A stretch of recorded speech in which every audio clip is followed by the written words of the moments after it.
Minister Ibrahim Patel, Your Excellency President Luis Lula da Silva, Your Excellency Prime Minister Narendra Modi,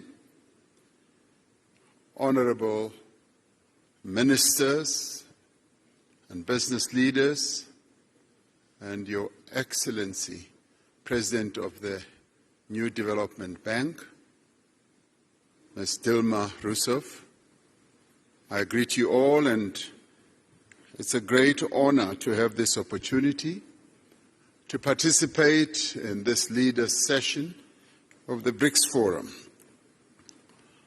I particularly want to thank Mr. Sim Tshabalala for the report that he has just given, and particularly underline and appreciate the message that is coming from all of you as business leaders about the immense opportunities that you see in investment across the BRICS countries. The BRICS group of countries exists not only to strengthen government-to-government relations, but also to forge stronger ties between the peoples of our 5 nations. It is for this reason that several bodies have been established since BRICS was formed to enable cooperation across society, be it in business, be it in political parties, be it in the social sector, and also in the sporting sector. The BRICS Business Council is a vital and vibrant platform for strengthening economic ties between our respective countries and in forging common perspectives on inclusive economic growth and development, as we have heard from the report that has just been tabled by Mr. Tshabalala. The changes that have taken place in BRICS economies over the past decade have done much to transform the shape of the global economy. Together, the BRICS countries make up a quarter of the global economy. They account for 1/5 of global trade and are home to more than 40% of the world's population. This agglomeration of these 5 countries has a major impact on various aspects of the global activity and life. As we celebrate the 15th anniversary of BRICS, trade between BRICS countries totaled some $162 billion last year. Foreign investment has played an important role in the growth of BRICS economies. Total annual foreign direct investment into BRICS countries is 4 times greater than it was 20 years ago. However, the new wave of protectionism and subsequent impact of unilateral measures that are incompatible with WTO rules undermine the global economic growth and development. We therefore need to reaffirm our position that economic growth must be underpinned by transparency,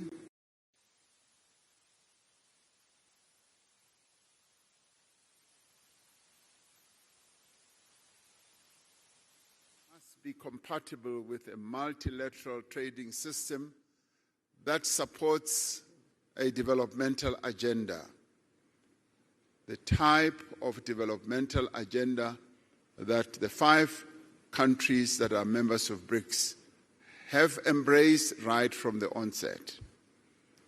We require a fundamental reform of the global financial institutions so that they can be more agile and responsive to the challenges facing developing economies.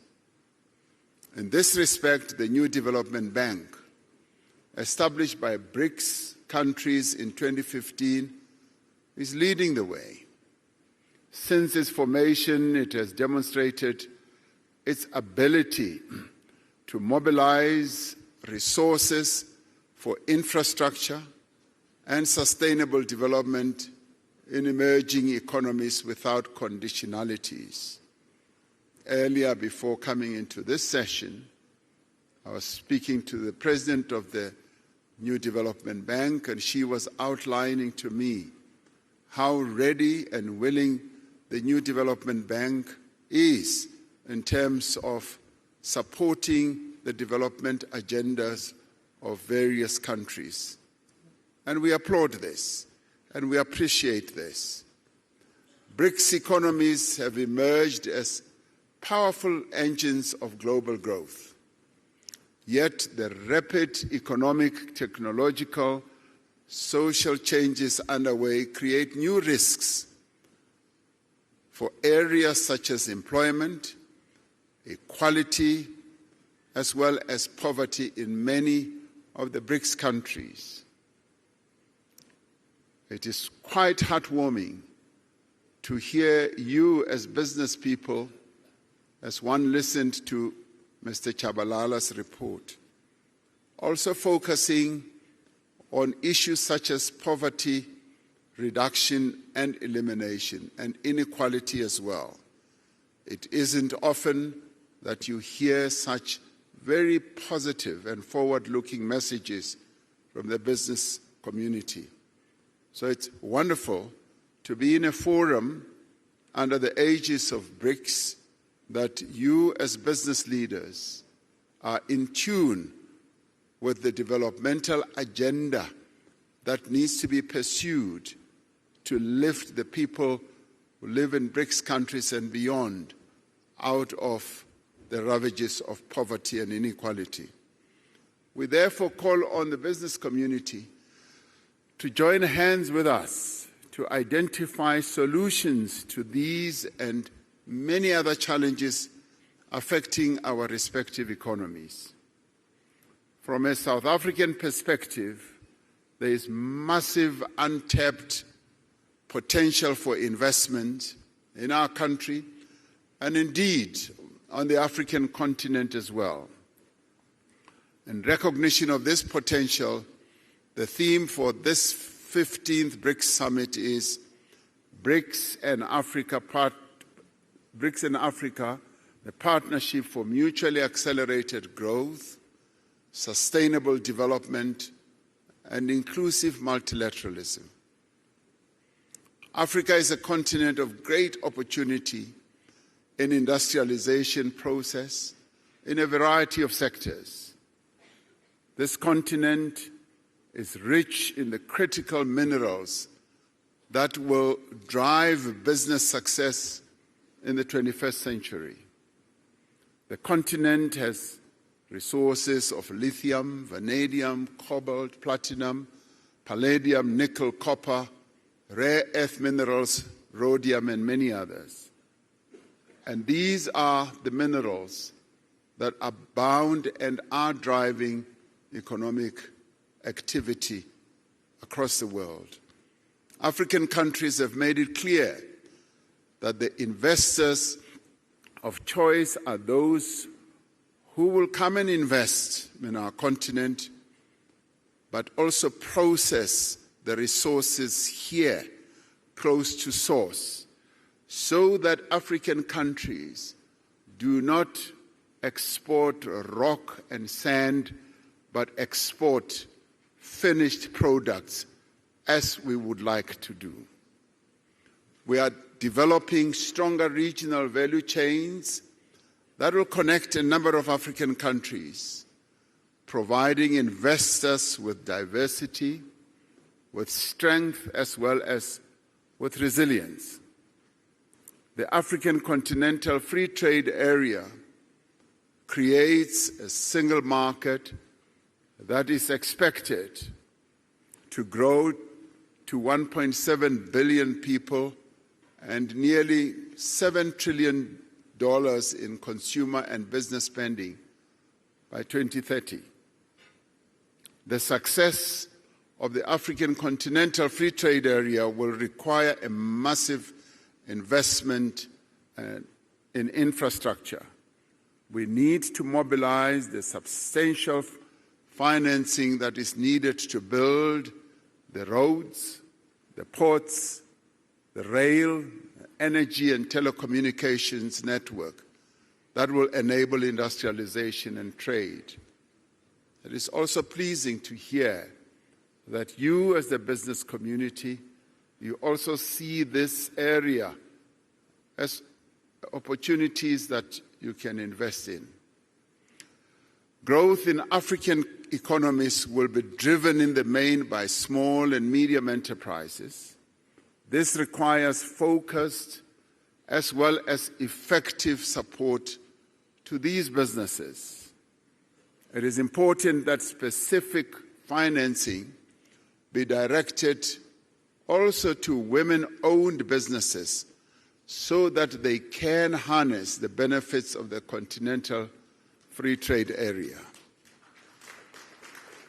And we in Africa, as we seek to grow and develop, we are focusing on the empowerment of the women of our continent who have been held back through the years of colonialism, and in our case, through the years of apartheid, through protocols and laws. And we are saying we need to free the women of our continent so that they can trade, so that they can be in business and grow the economies of our various countries. Africa has a young, digitally connected and urbanizing population, a population which provides a stable workforce for companies in the future. The investment in skills development is continuing to grow. These factors all position Africa as the next frontier of productivity and growth. The BRICS countries have an opportunity to contribute to and participate in Africa's growth story. This can be achieved through greater cooperation in areas such as infrastructure, agriculture, manufacturing, new energy, and the digital economy. I was pleased to hear that these are also areas that you as business people are focusing on. South Africa has an important position in growing the African market, facilitated by the Africa Continental Free Trade Area and other free trade agreements. South Africa's industrial strength, our mineral endowments, and our large market opportunities provides a compelling value proposition for companies wanting to establish their businesses here. South Africa has significant industrial capacity with Africa's most advanced industrial innovation and fabrication base. Firms that have invested here recognize that South Africa has deep local capital markets and strong financial systems. We have a diverse and sophisticated economy, and this country possesses world-class infrastructure, skills, abundant natural resources, industrial clusters, and a host of incentives to support investment. And many investment and partnership opportunities exist in renewable energy, in infrastructure, in aquaculture, in ICT, automotives, pharmaceuticals, and advanced manufacturing, amongst others. It is clear from the report that we have just received that this has been a very productive business forum.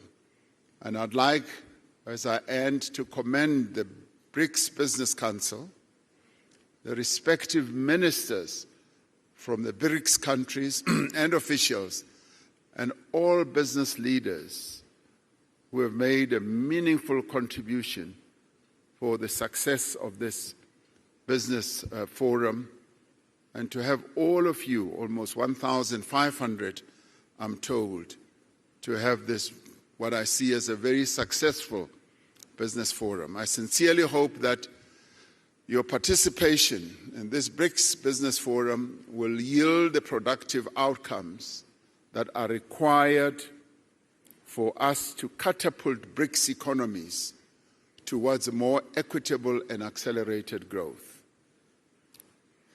In 2 hours or so, the BRICS leaders will sit together in a retreat to discuss a number of BRICS-related matters, and one of those is the expansion of BRICS.